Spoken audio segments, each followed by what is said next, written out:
नमस्कार, ABP news के चुनावी स्पेशल शो कौन बनेगा मुख्यमंत्री के साथ हाजिर हूं मैं रोमाना इसार खान।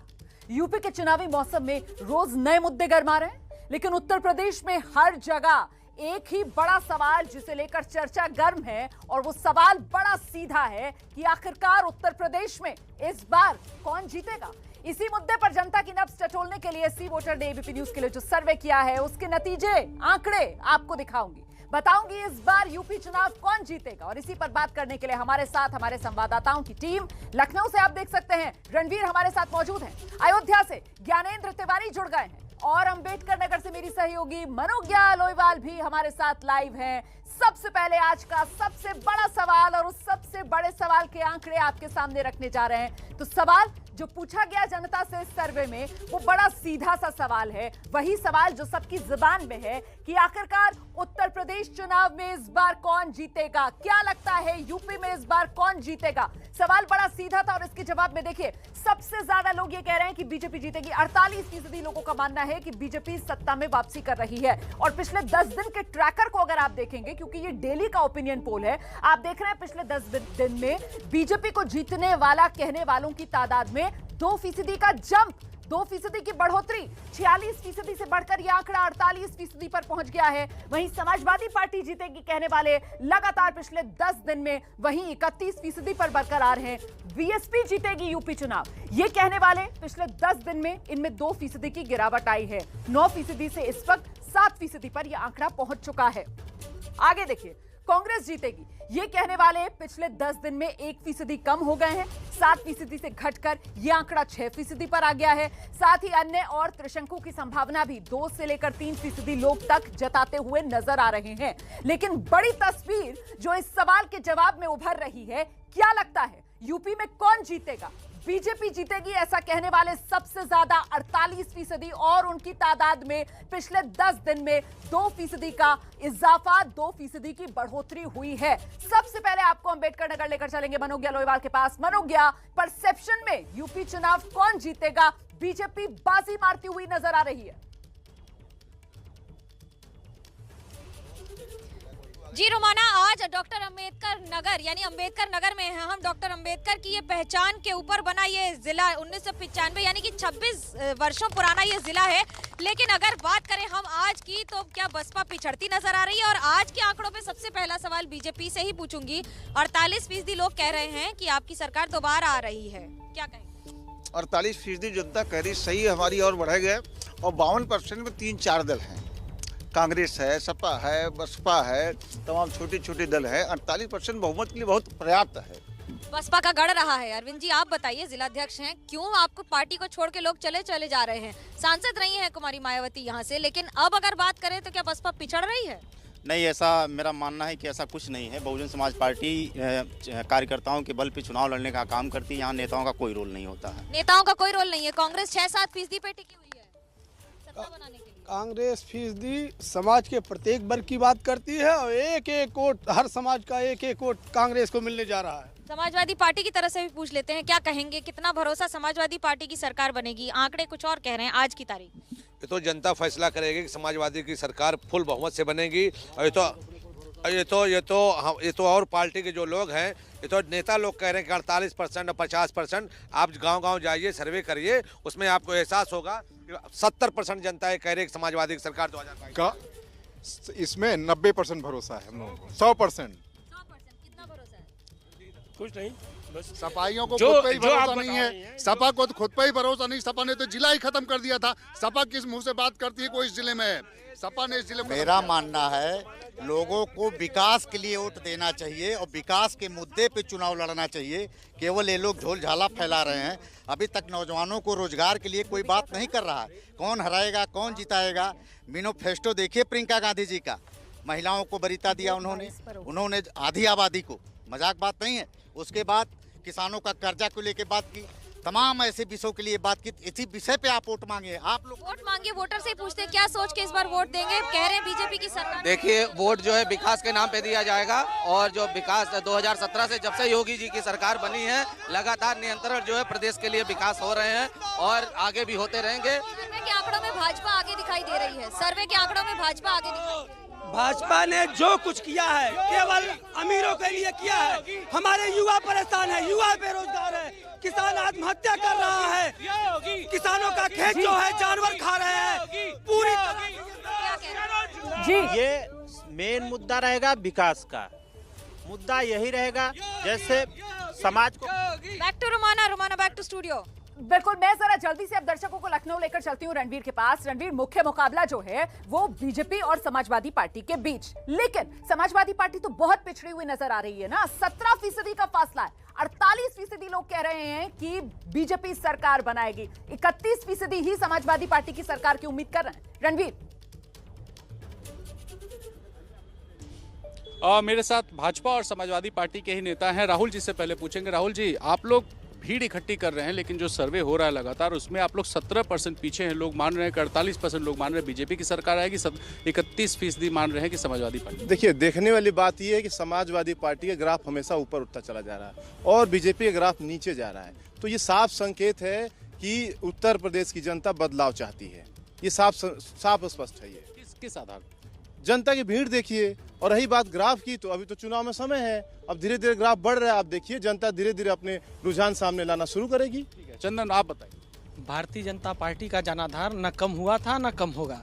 भारतीय जनता पार्टी गांव के तबके से जुड़ी हुई पार्टी है जो गरीबों के लिए काम करती है। समाजवादी पार्टी व्यक्तिगत स्वार्थ, व्यक्तिगत अपने पार्टी के कुछ चुनिंदा लोगों के लिए काम करती है, जिसका कल एक उदाहरण आप कानपुर में देखें। समाजवादी पार्टी के एक प्रत्याशी थे मानी जैन साहब, भैया जी जैन, पता नहीं कौन जैन है, जिनके घर करोड़ों की नाजायज संपत्ति पाई गई, अवैध संपत्ति पाई गई। मुद्दा बने, ये मुद्दा वो नहीं है, दूसरे जैन है। आप जनता को भरमाइए मत। यहाँ सवाल दूसरा है। यहाँ सवाल ये है कि जनता किधर मूव हो रही है। जनता से पूछ लीजिए, आप जनता से पूछ लीजिए। जनता स्पष्ट हो गया है पूरे। आप देखिए, उत्तर प्रदेश में घूम के सर्वे करिए। ये जो सर्वे आ रही है तो भारतीय जनता पार्टी का सर्वे है। बीजेपी का होगा 22 बीजेपी का। अब आपके चैनल को ही बीजेपी का बता दे रहे हैं तो ठीक है। मैं लोगों से पूछता हूँ, आप बताइए क्या लग रहा है इस बार किस? समाजवादी पार्टी की सरकार आ रही भाई। किस आधार? पब्लिक चुन नहीं है सपा को। आप बताइए सर। काम की वजह से कि काम सही नहीं है इस बार। हाँ, योगी जी का काम सही, ये तो कह रहे काम सही नहीं है। नहीं कर, आप कह रहे हैं सपा की सरकार। हाँ, सपा की आएगी। भैया आप बताइए। समाजवादी पार्टी की सरकार आएगी, क्योंकि जिस हिसाब से महंगाई और सारी चीज़ें बढ़ी हुई हैं तो जनता एकदम त्रस्त हो चुकी है इस भाजपा सरकार से।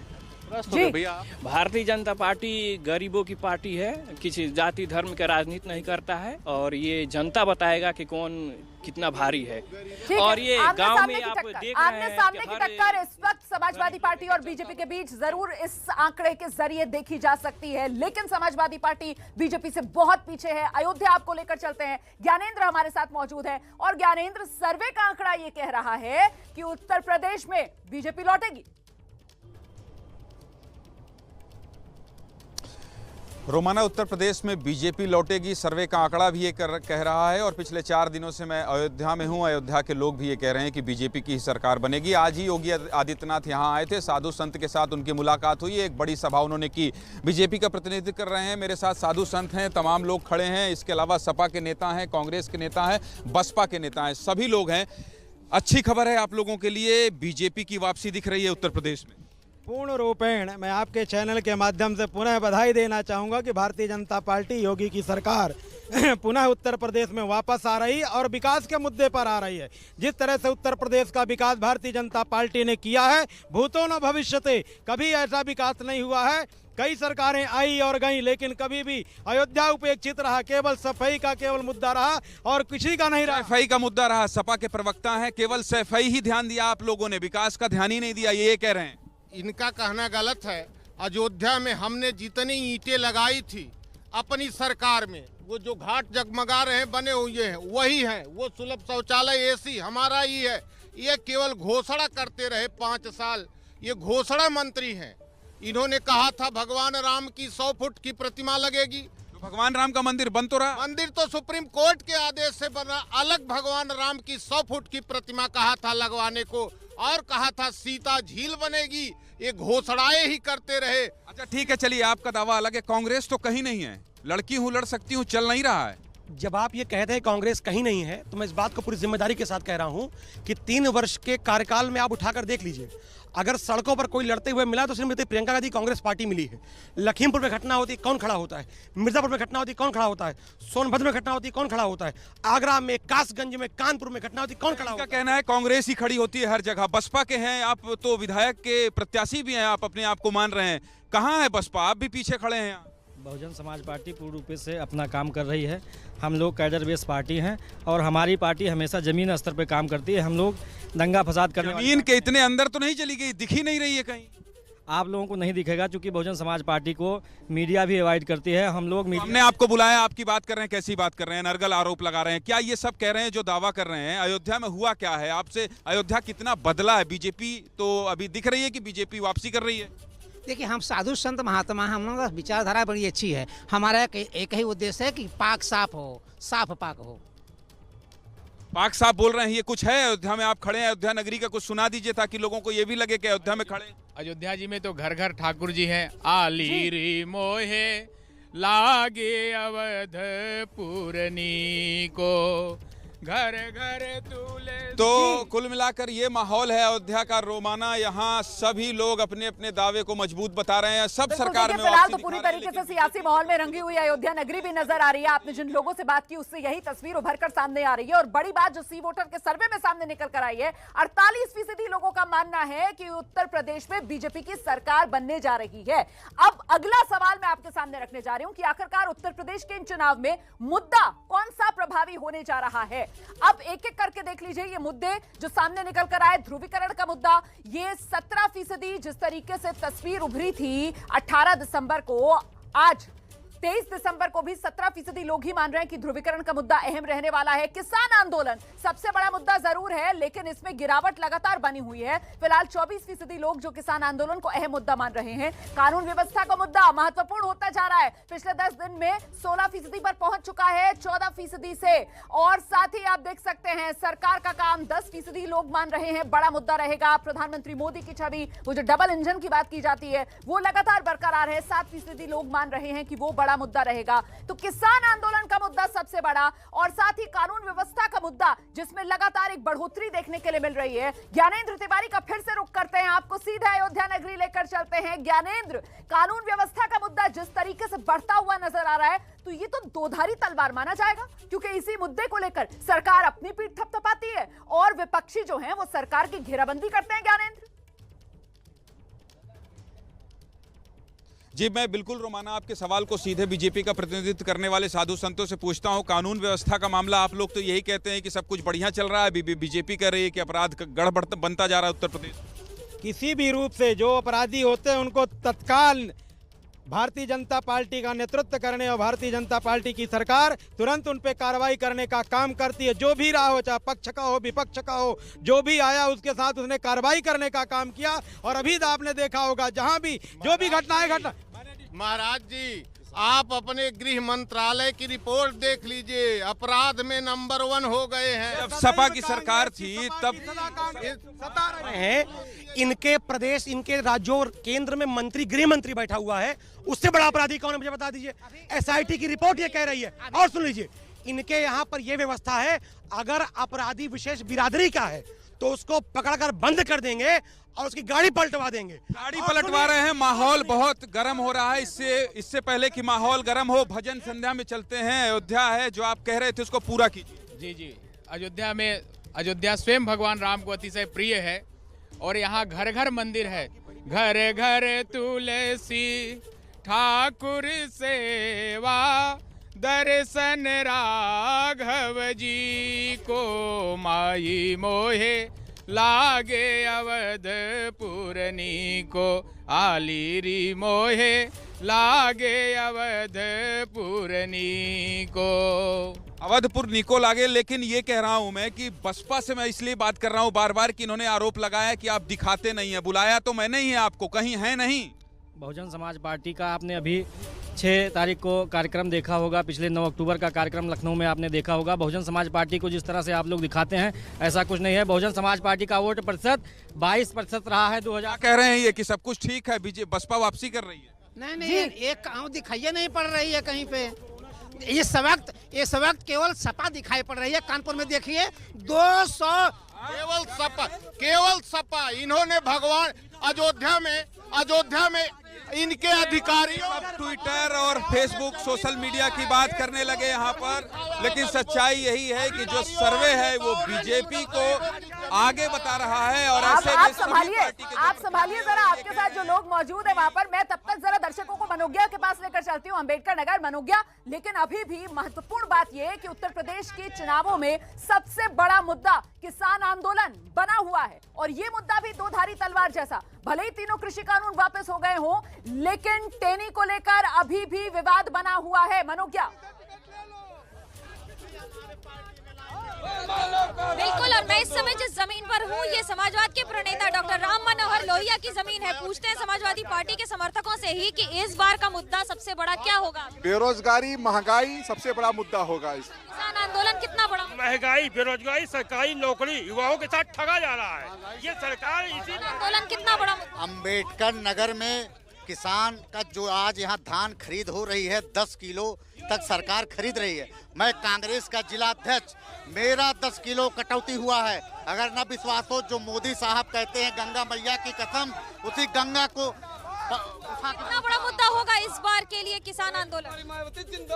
किसान आंदोलन का सर्वे बता रहा है, हमारा सर्वे बता रहा है कि किसान आंदोलन बड़ा मुद्दा है इस बार, सबसे बड़ा मुद्दा है उत्तर प्रदेश में। ऐसा कोई मुद्दा नहीं, किसानों के पक्ष में ही काम हुआ है और किसान आंदोलन कोई मुद्दा नहीं बनने वाला। हम विकास की एक नई गाथा फिर लिखेंगे और 325 सीट के पार फिर भारतीय जनता पार्टी जाएगी। जय किसान है, किसान है, नौजवान है, जितने भी पढ़े लिखे लोग हैं सब परेशान हैं। भारतीय जनता पार्टी की सरकार। अभी मैं भाजपा के नेता से अभी भाजपा के नेता कह रहे थे आज से ज्यादा। अभी अयोध्या का मैटर आया है, भाजपा के 2 विधायक और उनके डीएम के खिलाफ कार्रवाई इनकी सरकार खुद कर रही है। अब भाजपा के जमीन के मुद्दे पर अब इश्यूज हो रहे हैं, क्या आपके लिए मुद्दा होगा इस बार? किसान का मुद्दा कितना बड़ा है? किसान का मुद्दा बहुत बड़ा है और बहुजन समाज पार्टी 2022 में सरकार बनाने जा रही है, क्योंकि जो है भारतीय जनता पार्टी बेरोजगार विरोधी पार्टी है। आज यूरिया नहीं मिल रही है, किसानों के लिए यूरिया नहीं मिल रही है, गन्ने की पर्ची नहीं मिल रही है, हम किसान परेशान हैं। आने वाले 2022 में सपा सरकार बनेगी। भ्रष्टाचार है सबसे बड़ा मुद्दा आज कुछ है तो महंगाई है। हर व्यक्ति आज महंगाई से परेशान है। एक मिनट, किसान पर माफी मांग ली, किसान आंदोलन पर माफी मांग ली, लेकिन अभी भी मुद्दा यही सबसे बड़ा। किसान खुशहाल है, किसानों के उत्पादन का उचित दाम मिल रहा है। विपक्षी लोग किसानों खुशहाली देकर बौखलाए हुए हैं। इसके पहले किसान परेशान रहता था, आज किसान खुशहाल है। किसानों को किसान सम्मान निधि दिया गया। क्या कहकर मैदान में उतरेगी बसपा, क्या मुद्दा लेकर मैदान में उतरेगी? जिले से सृजन से लेकर बहुजन समाज पार्टी इस जनपद को बनाने का काम किया। तमाम विकास, चाहे वो राजकीय इंटर कॉलेज हो, मेडिकल कॉलेज हो, कि बसपा का गढ़ और वहीं समाजवाद के प्रणेता का ये घर। लेकिन इस बार जनता भी दे रही है सबको थोड़ा थोड़ा डर। बिल्कुल, जरा जल्दी से अब लखनऊ लिए चलते हैं दर्शकों को रणवीर के पास। रणवीर, मैं जानने में दिलचस्पी रखती हूँ कि आपके साथ जो लोग हैं महंगाई को, बेरोजगारी को, वो क्या मानकर चल रहे हैं? क्या ये महत्वपूर्ण मुद्दे नहीं रहने वाले इस बार उत्तर प्रदेश चुनाव में? रणवीर,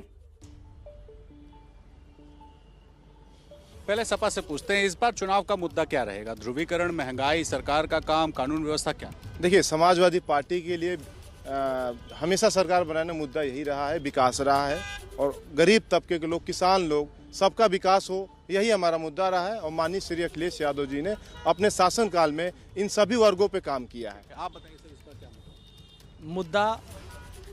भ्रष्टाचार कम हुआ है, अपराध कम हुआ है, अपराधियों की जगह जेल में है, गरीबों को राशन मिल रहा है, गरीबों को घर मिल रहा है। जो समाज का अंतिम व्यक्ति है उसके जीवन यापन के लिए, हाँ जी, इसको फायदा मिल रहा है। भैया, पहले समाजवादी सरकार में 14 घंटा लाइट रहती थी, आज की डेट में बाबा की सरकार में 22 घंटा। कह रहे हैं विकास मुद्दा। जी जी जी, निसंदेह। आप बताएं सर। जी बिल्कुल विकास बोल रहा है। राम मंदिर, बाबा विश्वनाथ मंदिर, विंध्याचल जी, ये सब मुद्दा रहेगा? ये बिल्कुल नहीं रहेगा, चुनाव में नहीं रहेगा। नहीं, बिल्कुल नहीं। जनता अब चालाक हो गया, पढ़े लिखे, वो विकास पे ही वोट देगा। आप बताइए सर, इस बार चुनाव मुद्दा क्या है? चुनाव का मुद्दा तो कोई भी रहे, लेकिन बीजेपी की सरकार बन रही है फुल बहुमत के साथ। मुद्दा ही नहीं रहेगा, बीजेपी की सरकार भी बन जाए। मुद्दा जो भी है सब आप लोगों के सामने है, तो आप जान रहे हैं, बताने का जरूरत नहीं है। और सपा बसपा की को बहुत परेशानी होने वाली है इसी बात की कि ये सरकार पूर्ण बहुमत से आ रही है। सर क्या लग रहा है? सर महंगाई हम लोगों को नुकसान पहुंचा दी। महंगाई मुद्दा है। आप बताइए सर, क्या मुद्दा रहेगा चुनाव? मेन तो विकास का ही है। किसकी सरकार विकास चाहती है? अब लोगों से चर्चा के आधार पे तो कह सकते हैं बदलाव पॉसिबल है। जनता विकास चाहती है और समाजवादी जब सरकार बनेगी तो फिर दोबारा उत्तर प्रदेश विकास के रास्ते पर चलेगा। आप बताइए भैया। सर मैं तो यही कहूँगा कि समाजवादी सरकार अभी तक युवा के लिए काम किया, बाबा जी ने कुछ भी नहीं किया। बाबा जी ने क्या किया? राम मंदिर, हिंदू मुस्लिम यही मुद्दा उनका रहा है। इसका लोगों इनके पास कोई मुद्दा ही नहीं है।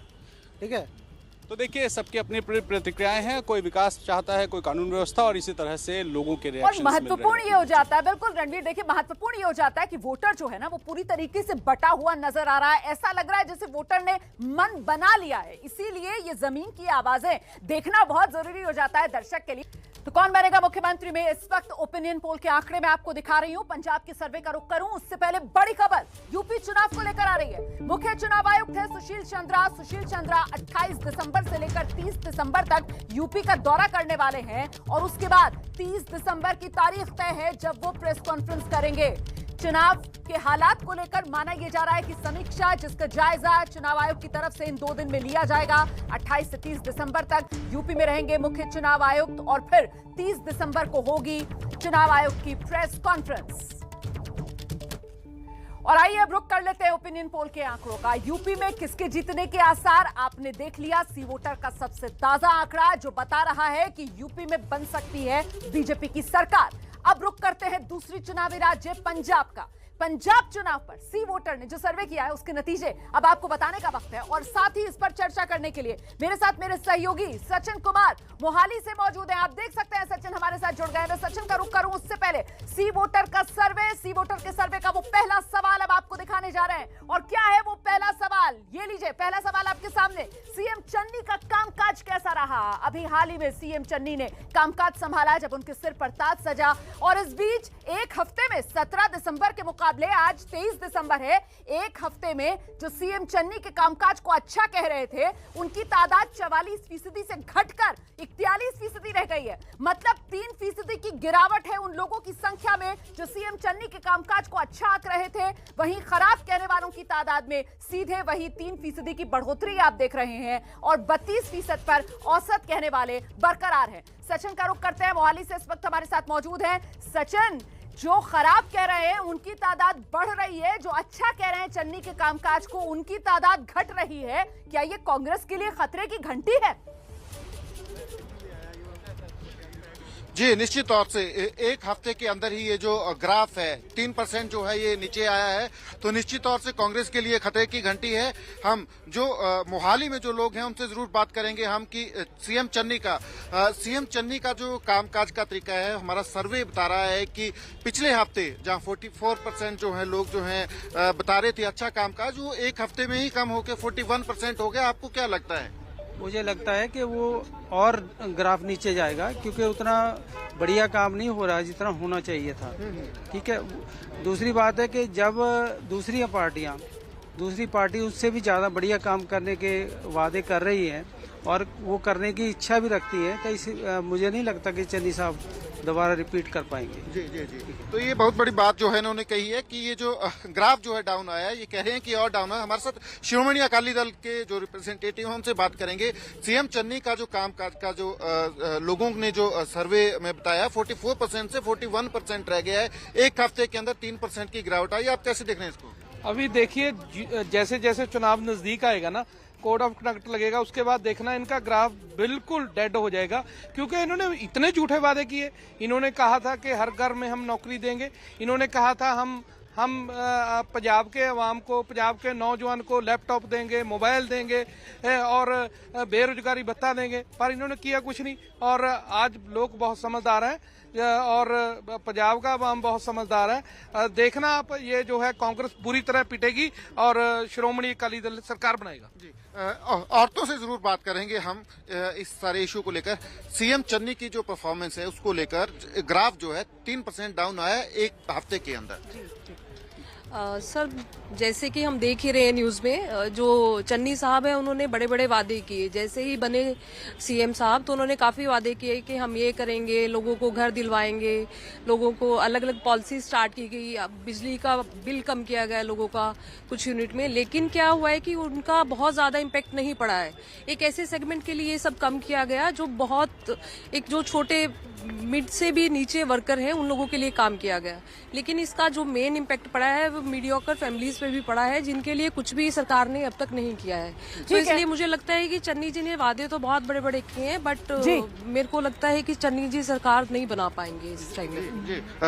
वो जो उत्साह था चरणजीत चन्नी को लेकर वो धीरे धीरे अब कम पड़ता हुआ साफ तौर पर नजर आ रहा है यहाँ पर लोगों की राय में। मैं दोबारा सचिन का रुख करूंगी। इस बीच एक और सवाल आपको दिखा देते हैं। सवाल जल्दी से लेकर आइए स्क्रीन पर। और ये आया हमारा अगला सवाल। पंजाब में मुख्यमंत्री की पसंद कौन? सीएम की पसंद के तौर पर पंजाब में कौन सामने निकल कर आ रहा है? ये नाम देख लीजिए आप, चरणजीत सिंह चन्नी सबसे आगे हैं। लेकिन एक हफ्ते में 2% की गिरावट। 17 दिसंबर को लोकप्रियता के मामले में 32% पर थे, इस बार घटकर 30 पर रह गए हैं। सुखबीर सिंह बादल जो हैं 17% से एक हफ्ते में उनकी लोकप्रियता में 1% का इजाफा हुआ है, 18% पर पहुंच चुके हैं। वहीं तीसरा नाम जो नाम अरविंद केजरीवाल का है, दिल्ली के मुख्यमंत्री का है। और गजब की बात यह है कि दूसरे नंबर पर पंजाब में सीएम की पसंद के तौर पर अरविंद केजरीवाल बने हुए हैं और इनकी लोकप्रियता में लगातार इजाफा हो रहा है। 24% से बढ़कर इजाफा 26% पर पहुंच चुका है। भगवंत मान जो आम आदमी पार्टी के नेता हैं, उनकी लोकप्रियता देख लीजिए, सीएम के चेहरे के तौर पर वो बरकरार है। एक हफ्ते में उसमें कोई तब्दीली नहीं, 13% के आसपास बने हुए हैं भगवंत मान।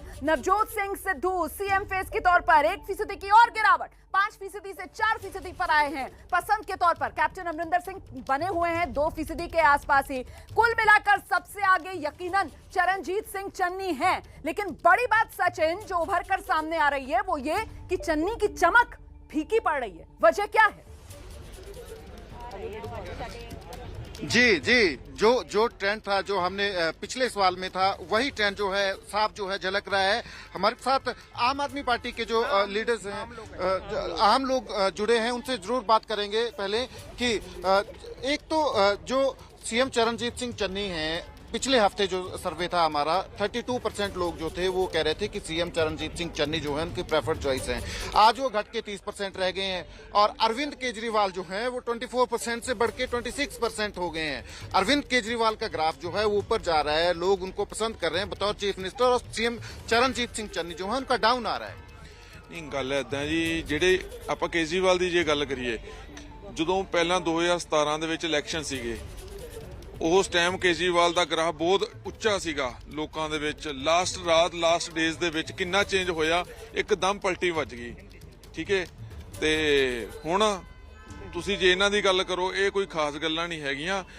ਕਾਲੀਆਂ ਦੀ ਰੀਸ ਕਰਦੇ ਨੇ, ਬਿਆਨ ਦਿੰਦੇ ਨੇ। ਚੰਨੀ ਸਾਹਿਬ ਵੀ ਐਲਾਨ ਮੰਤਰੀ, ਜਿਵੇਂ ਹੁਣ ਪੂਰਾ ਵਾਇਰਲ ਚੱਲ ਰਿਹਾ ਹਨਾ, ਇਹ ਐਲਾਨ ਮੰਤਰੀ ਨੇ। ਉਹ ਕੇਜਰੀਵਾਲ ਦੀ ਸੋਚ ਜਿਹੜੀ ਉਹ ਪੰਜਾਬੀਆਂ ਨੂੰ ਪਸੰਦ ਨਹੀਂ ਹੈਗੀ ਹਨਾ।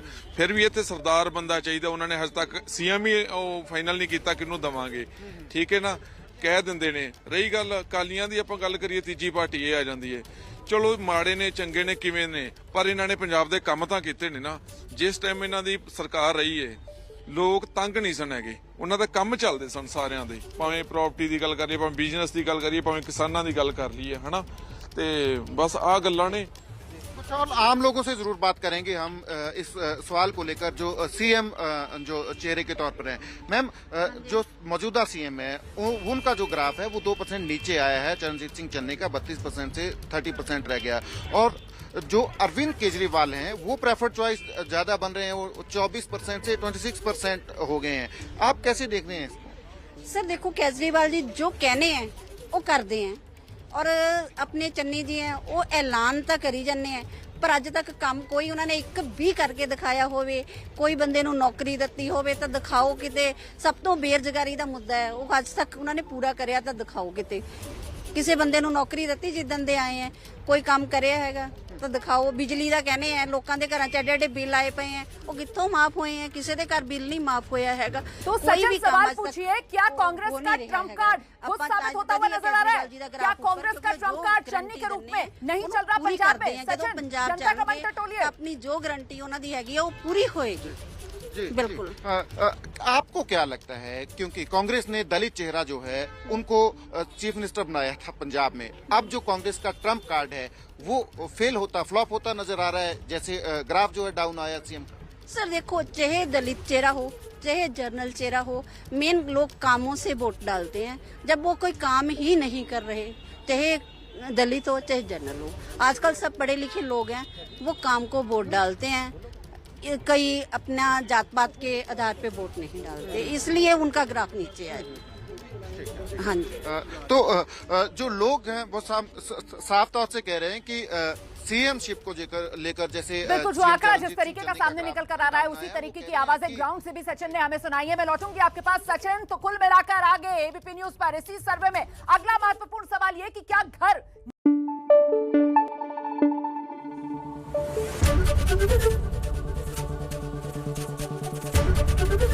एबीपी न्यूज आपको रखे आगे।